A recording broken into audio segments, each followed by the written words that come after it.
Olá, muito boa noite a você. Eu sou Adalberto Piotto e seja bem-vindo ao Cenário Econômico pela TV Brasil, com emissoras públicas de todo o país, diretamente dos estúdios da B3, aqui no centro da cidade de São Paulo. Vamos aos destaques do programa de hoje. A prévia do PIB, o indicador de atividade econômica do Banco Central, que na verdade usa uma metodologia diferente do IBGE, que mede oficialmente o PIB, mas essa prévia já nos dá uma ideia do que pode ter sido o ano 2018. Cresceu a economia pelo segundo ano consecutivo, um crescimento menor do que, obviamente, se imaginava no começo do ano passado. Mas, mesmo assim, é o segundo ano consecutivo de crescimento, ou seja, se coloca aquela recessão de 2015, 2016 mais para trás ainda. A China mantém a tarifa ao frango brasileiro, mas alguns frigoríficos brasileiros foram isentos dessa tarifa. A gente conhece essa história daqui a pouquinho. 14 empresas ficaram isentas dessa sobretaxa porque fizeram um acordo com o governo chinês. O Ibovespa de realização de lucros hoje, portanto, terminou um pouquinho em baixa e também o dólar em baixa. Aí nós temos uma explicação de melhora no ambiente econômico também depois do anúncio dos pontos primordiais, alguns pontos primordiais da reforma da Previdência feito ontem pelo governo. E o carnaval é sinônimo de finanças e geração de empregos também. O cenário econômico está no ar.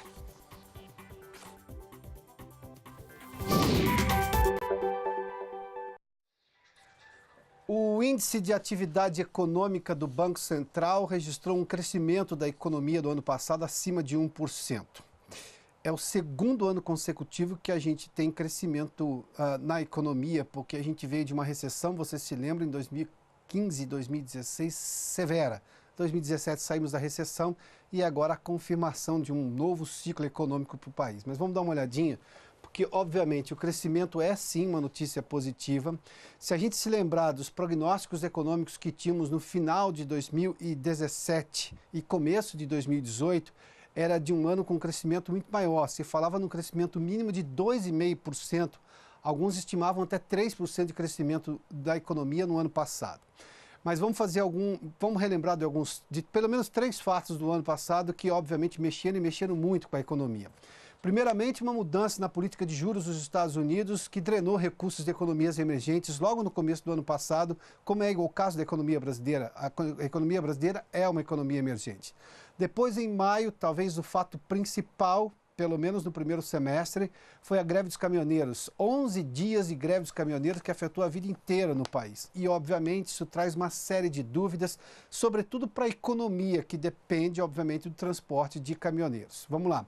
E no segundo semestre, o período eleitoral, como normalmente já se podia esperar, mas mesmo assim turbulento, que também afetou boa parte das decisões, esperando o resultado da eleição. Tanto é que a gente teve crescimento em dezembro. O dado está aqui. A economia cresceu 0,21% em dezembro. No ano fechou com 1,15%. O IBCBR, o Índice de Atividade Econômica do Banco Central.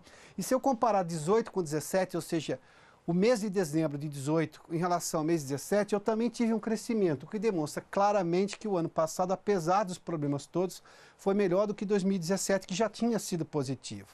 Tá, eu tenho que levar em conta que não é um crescimento dos sonhos e está muito aquém das necessidades do país. Mas eu tenho que levar em conta também este fato aqui. Vamos lá. Em 2014, 15, 16, nesse mesmo índice de atividade do Banco Central, todos os números foram negativos, sobretudo em 2015 e 2016, com quedas acima de 4% da economia. Em 2017, eu tive a virada. O impeachment aconteceu no final de 2016, no meio de 2016, e nós tivemos uma mudança da economia. Um crescimento de 0,93 pelo índice de atividade econômica do Banco Central, em 2018 de 1,15, agora com os dados finalizados de dezembro. Eu volto à tela anterior só para mostrar o seguinte. O PIB 2017, e aqui eu estou falando de dado oficial do IBGE, foi de 1,1% de 2017. Tinha sido de 1%, você se lembra, depois o IBGE fez uma revisão nos números e elevou o PIB para 1,1%.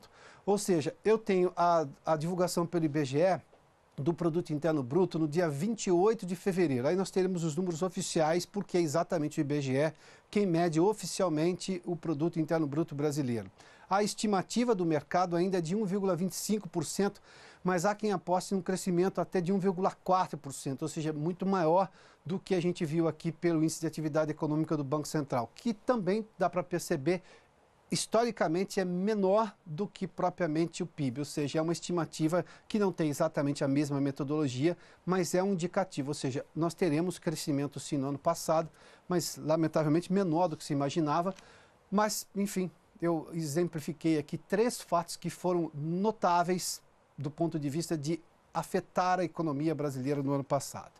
Os juros americanos, a política de juros no começo do ano, que drenou recursos, aumentaram os juros dos Estados Unidos, a greve dos caminhoneiros e depois o momento da eleição que, digamos, adiou boa parte dos investimentos, que nós vamos ver provavelmente agora no mês de janeiro e fevereiro, porque esses investimentos começaram a ser retomados no final do ano passado, sobretudo no mês de dezembro. Bom, a China manteve a sobretaxa às exportações de frango do Brasil para o país, mas algumas empresas brasileiras, são 14 no total, terão isenção de tarifa. A Vanessa Casalino está em São Paulo e tem detalhes dessa história. Vanessa, boa noite.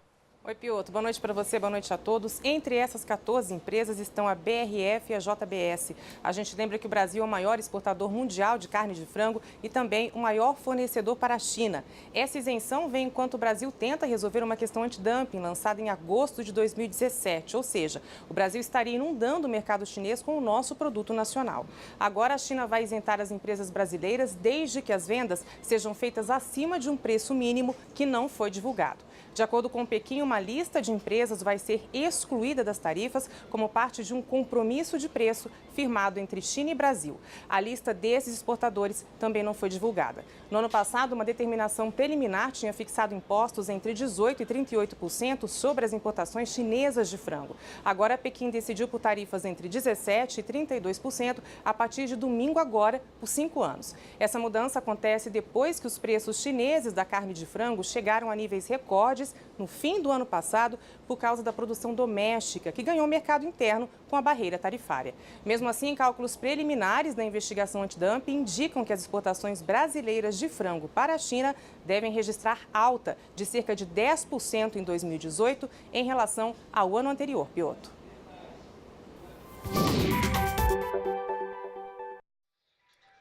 Muito obrigado, Vanessa. Vamos dar uma olhadinha como ficaram as ações dessas empresas. Por exemplo, a JBS teve alta de 2,83% hoje, muito em função dessa decisão que ela está, digamos, isenta da tarifa pelo governo chinês. E no caso da BR Foods, mesmo assim, uma queda de 0,35%, ou seja, há vários fatores que afetam o desempenho de uma ação, mas a queda poderia ter sido maior se, por exemplo, a BRF ficasse dentre as empresas que vão ser tarifadas com uma sobretaxa maior das exportações de frango. Vamos dar uma olhadinha no Ibovespa no final dessa semana, hoje sexta-feira, vamos lá, só para retomar. Durante a semana, abriu em queda na segunda-feira, alta na terça, na quarta, na quinta-feira. Chegamos na quinta-feira aos 98.015 pontos, naquela alta gigantesca depois das 5 da tarde, quando nós tivemos pelo governo a confirmação de 3 pontos essenciais ali da reforma da Previdência, idade mínima de 65 anos para homens e 62 para mulheres, um tempo de transição de até 12 anos, muito menor do que os 20 anos, e no dia 20 o texto segue para o Congresso, ou seja, começa-se o trâmite dentro do Congresso Nacional da reforma da Previdência, que, digamos, é a reforma das reformas, é assim que ela está sendo chamada, porque o custo dela é também o pai dos pais dos custos. Então, vamos lá. Vamos lá, o Ibovespa hoje teve queda de 0,5% a 97.525. Na semana se valorizou 2,2%. Claro, teve um incremento muito forte de ontem, tanto que não teve nem problema com essa pequena queda de hoje de 0,5%. Vamos dar uma olhadinha nessas duas ações específicas, tanto da Croton quanto a da Estácio. São duas ações do setor de educação. Embora elas não tenham muito peso no Ibovespa, elas hoje tiveram umas quedas acentuadas e tem uma terceira empresa também que caiu hoje, a Ser, que também é do setor de educação, caiu 7,18%. A Croton caiu 6,29% hoje e a Estácio caiu 5,65%. Aqui tem uma explicação direta e objetiva.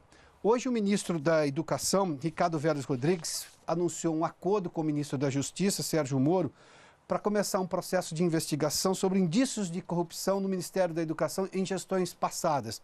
Isso inclui, por exemplo, repasses do ProUni, do Pronatec, o ProUni é exatamente para universidades, Pronatec para ensino técnico, irregularidades em universidades, repasses, ou seja, o presidente Jair Bolsonaro tuitou sobre esse assunto hoje e chamou de a Lava Jato da educação. Ou seja, o governo está interessado em entender como foram esses repasses, de que forma esses repasses aconteceram e se eles foram devidamente aplicados na educação, porque foi exatamente esse o destino. Sair com um carimbo da educação, precisa saber se o dinheiro foi realmente aplicado. Algumas coisas estão acontecendo nesse país que não aconteciam há muito tempo. Agora, uma investigação da Lava Jato que foi extremamente bem sucedida e continua sendo bem sucedida nas relações de grandes empresas, empreiteiras, sobretudo com o governo, com a Petrobras, e agora nós estamos falando de uma espécie de Lava Jato também no setor de educação. Vamos seguir aqui, porque nós vimos, para terminar, para ver a cotação do dólar hoje. Na semana, o dólar recuou 0,8, hoje também teve uma queda, ficou a 3,70. Na verdade, esse valor é um pouquinho menor do que 3,74, mas teve queda hoje também o dólar comercial. Vamos lá, na cotação do petróleo, daqui a pouco eu falo sobre a cotação do petróleo, mas vamos falar sobre carnaval, porque do ponto de vista econômico, carnaval significa renda e geração de emprego.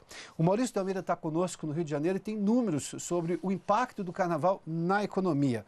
Maurício, boa noite. Olá, Piotr, boa noite. Um levantamento da Confederação Nacional do Comércio mostrou um cenário bem otimista. A aposta é de que o carnaval vai movimentar 6 bilhões 780 milhões de reais em todo o país. Dinheiro que vai ser gasto com viagens, passeios e também com o consumo em bares e restaurantes, por exemplo.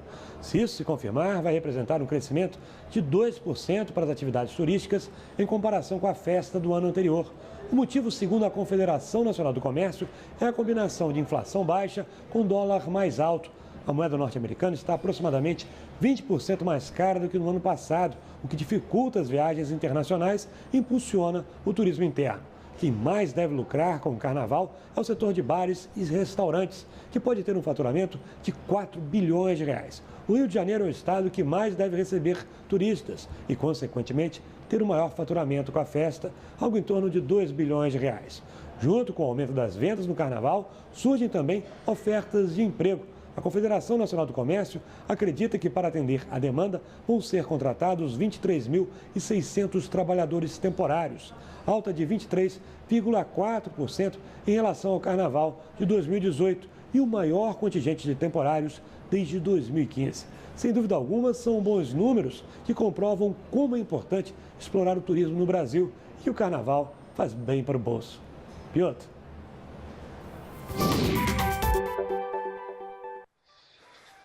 Muito obrigado, Maurício. Entretenimento é renda, é peso forte na economia, diga-se de passagem, o carnaval talvez seja a maior festa de entretenimento brasileira. Bom, vamos pegar alguns números sobre economia do ponto de vista do petróleo e do dólar, porque a Petrobras usa exatamente esses dois referenciais depois da nova política de preço da Petrobras para decidir se há reajustes ou não. Vamos dar uma olhadinha no comportamento, por exemplo, hoje é o fechamento, esse fechamento hoje da cotação do petróleo. O tipo Brent, que é negociado em Londres, subiu 2,73, foi uma semana de alta do petróleo. O tipo WTI, que é o petróleo negociado em Nova York, o petróleo texano, subiu 2,33%. Eu tenho alguns números aqui, olha, o WTI subiu na semana quase 5%, 4,97%, e o tipo Brent 6,36% na semana, porque a semana anterior foi a pior semana do ano para os barris de petróleo, para o preço do barril do petróleo. Então, vamos lá. No ano, o crescimento no valor já é de em torno de 22% para os dois tipos de petróleo negociados no mundo. Mas vamos entender um pouquinho.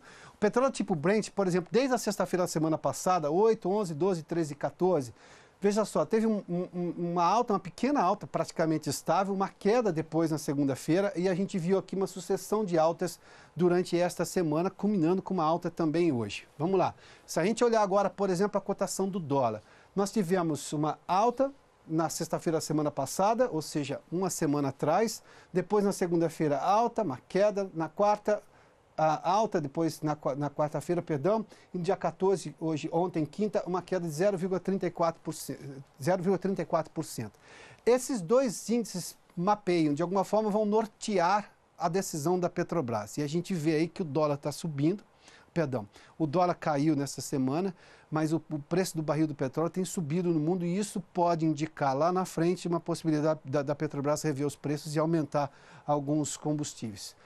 Mas hoje a ação da Petrobras, que até teve alta nesses dias por conta do aumento do preço do barril do petróleo, teve uma queda de pouco mais de 0,5%, 0,56%. Vamos dar uma olhadinha no comportamento da Petrobras também. A alta de 0,16% há uma semana lá atrás, Depois, nessa semana, tivemos uma abertura de queda, depois o crescimento no valor das ações, acompanhando justamente o preço do petróleo, conforme a gente acompanhou. Isso dá uma ideia do balizamento, mas esse valor do petróleo que está em alta, está se recuperando, se recuperou esta semana, tende a mexer no preço do combustível também no Brasil nos próximos dias. A gente vai acompanhar os anúncios da Petrobras na semana que vem. Vamos fazer um intervalo, daqui a pouco a gente fala sobre o preço, o custo da corrupção na economia. Nós estamos vendo todo um esforço agora, nós falamos de um anúncio hoje do Ministério da Educação com o Ministério da Justiça para fazer a Lava Jato da Educação. Tudo isso depois do intervalo aqui no Cenário Econômico. Eu volto em instantes. Já de volta com o Cenário Econômico para falar sobre a Frente Parlamentar contra a Corrupção, que tem mais de 200 deputados. A presidente desta Frente Parlamentar é a deputada recém-eleita pelo Partido Novo, Adriana Ventura. Deputada, seja bem-vinda aqui ao Cenário Econômico uma vez mais. É um prazer estar aqui. Antes eu a chamei de professora, porque é professora da Fundação Getúlio Vargas. Sim. Agora vou chamá-la de deputada. Excelência, não precisa... Não precisa, por favor, não precisamos disso. Eu fiz menção antes da gente começar a entrevista, antes do bloco anterior, porque os brasileiros notaram claramente, depois da Lava Jato, e os exemplos são imensos, do custo para a economia que tem a corrupção. Sim. O levar a vantagem tem um preço alto no país. E isso atrasa a vida do país como um todo. A Frente Parlamentar, obviamente, tem ciência disso, mas onde é que a Frente vai atuar de forma objetiva para reduzir o dano disso e, obviamente, tendo lá na frente o objetivo de fazer com que a corrupção inexista? Tá, eu gostaria só de fazer uma pequena introdução, porque realmente a Frente tem essa preocupação, essa estimativa de 200 bilhões ano, é um dinheiro que poderia estar indo para a saúde, para a educação. Esse é o tamanho da corrupção brasileira? Esse é o tamanho que, assim, isso é uma estimativa, porque a corrupção é um crime invisível. Muita coisa, a gente só mede o que dá errado, não é? Uhum. Então, há uma estimativa de 200 bilhões, que é um dinheiro que, da saúde e educação, faria toda a diferença. A Frente, especificamente, ela é o quê? Os parlamentares se unem em torno de uma causa comum. Então, ela é uma frente parlamentar mista, isso quer dizer, tem deputados federais e tem senadores também, né? Porque daí mostra a força das duas casas. E os 3 eixos principais, primeiro é legislar, apoiar e legislar, fazer leis que combatam a corrupção, que façam que as coisas sejam cumpridas na medida do possível. Depois nós temos um outro eixo que é super importante, que é fiscalizar. Não basta, a gente tem que fiscalizar para ver quais as ações estão sendo tomadas, onde está tendo problema, onde está tendo desvio, onde está tendo denúncia. E existe um outro eixo que é educar. Aí a gente entra mais na parte preventiva. E você falou bacana, você falou levar vantagem, né? Essa cultura de lei de Gerson, levar vantagem. Isso tem um preço altíssimo. Então, a gente quer trabalhar no eixo educar para prevenção, para fazer palestra, para mostrar para a pessoa que aquilo que ela faz no dia a dia que parece insignificante, não é insignificante. Então, pequenos deslizes do dia a dia, de todos, de políticos, de empresários, de cidadãos comuns. Então, tudo isso cria um ambiente que tem muito desvio. A gente perde muito com esse desvio, em coisas que são essenciais. Ou seja, eu consigo mensurar, e todo mundo percebeu durante a Lava Jato, a grande corrupção, mas a pequena corrupção também é corrupção. Claro que é corrupção. E é o começo da grande corrupção. Se as coisas ganham proporção maior ao longo do tempo, então a pequena corrupção tem peso e gigante sobre essa conduta equivocada que a sociedade tem. Porque, de uma maneira ou de outra, as pessoas são coniventes com pequenas corrupções do dia a dia, né? Então, então eu recebi troco errado, eu vou lá dar uma gorjetinha pro guarda e ele me deixa entrar. Tudo isso é corrupção, mas vamos falar da grande corrupção só, que eu acho que é bacana. Você falou da Lava Jato, o que a Lava Jato mostrou? Que é possível fazer. Eu acho que deu um empoderamento e uma confiança nos brasileiros, porque a gente fica muito indignado com essa corrupção. Falar, como é que pode uma pessoa me representar fazer isso? Como pode acontecer tudo isso com tanta coisa básica faltando para o povo? Então, a Lava Jato é um exemplo de que as coisas funcionam. E especificamente o ministro Moro, para os parlamentares que estão lá, e principalmente os parlamentares da renovação que estão entrando, é um exemplo. E a gente vai apoiá-lo em tudo que ele precisar. Então, a gente estava falando antes do Lava Jato da educação, mas vai ter Lava Jato da saúde, vai ter Lava Jato da segurança, da polícia, vai ter Lava Jato em tudo, porque a gente precisa passar essa vassoura.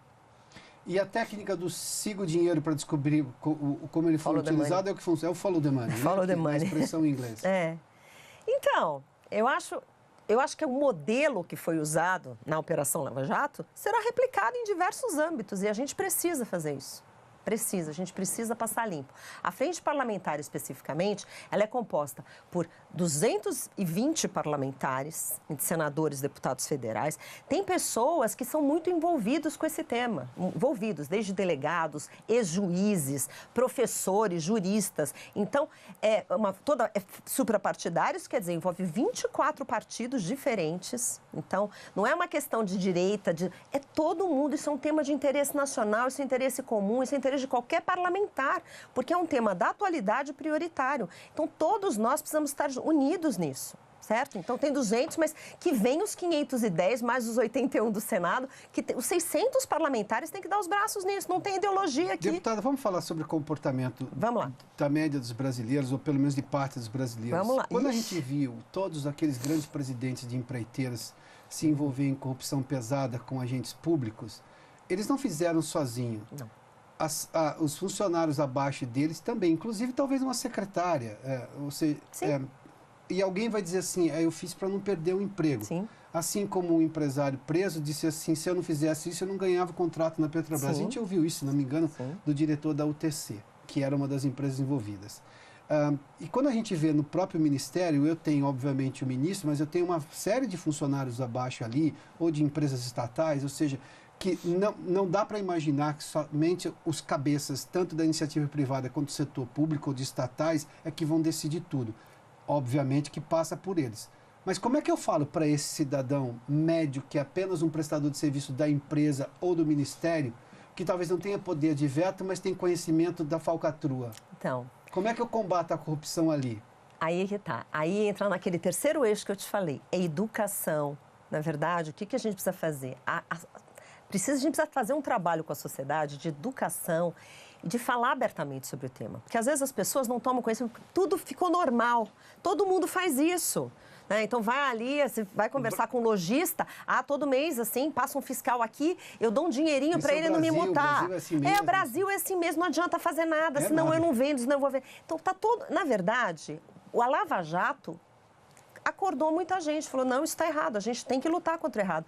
Eu acho que a sociedade agora tem que fazer um movimento para o filho, para os nossos filhos no dia a dia. Isso está errado, vai lá e faz de novo. Está errado, você não estudou, você vai repetir de ano. Porque tudo a gente vai dando jeitinho, né? Isso é cultural e é uma coisa que a gente tem que lutar, porque o brasileiro é um povo muito bom. Mas eu acho que agora é o momento da gente alavancar para subir. Mas bom não pode ser benevolente, porque só está falando de benevolência. Estou falando de benevolência, mas assim, o que eu estou querendo dizer é que não vê maldade, tudo parece normal. E o que acontece? Fala assim, mas todo mundo faz isso. O fato de todo mundo fazer não quer dizer que esteja correto. E não nunca é todo mundo. E nunca é todo mundo. A Lava Jato provou que tinha um juiz que fazia justiça da rápido, que é o caso do Sérgio Então, Moro. esse todo mundo quer dizer... Então, a justiça não é lenta. Era lenta para quase todos, mas não para um juiz que mudou a lógica da justiça, não é? Com toda certeza. Assim como temos políticos que mudam a lógica da política, a gente tem empresários que mudam a lógica, mas sempre tem que ter alguém que faça a força contrária, porque senão vai todo mundo efeito dominó, vai todo mundo em cascata. E as pessoas não percebem, porque são nos pequenos deslizes do dia a dia. O combate à corrupção parte da ideia de protagonismo cidadão das pessoas, mesmo que seja individual no começo, para depois angariar mais gente? Com toda certeza. Nas pequenas coisas, nos pequenos deslizes, nas facilidades. A gente vai pelo caminho mais fácil, às vezes é melhor ir pelo mais difícil.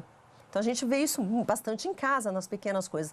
Mas isso, como eu digo, é uma coisa que a gente precisa falar sobre isso, educar, porque as pessoas acham que é melhor ir pelo mais fácil e que não adianta lutar contra a correnteza. Porque senão minha empresa vai fechar, senão eu não vendo para ninguém, senão meu preço não vai ser competitivo. Sempre as conversas são as mesmas. Então, quando a gente... Todo mundo tem desculpa para tudo. Todo mundo tem. E minha tese de doutorado foi ética e integridade. E o que eu falei, valores. Tem alguns valores que são inegociáveis, não é verdade? Porque se a gente começa assim, abrir exceção aqui, dá um jeitinho ali, facilita um pouco aqui, entra tudo. Então, a gente está no momento de repensar.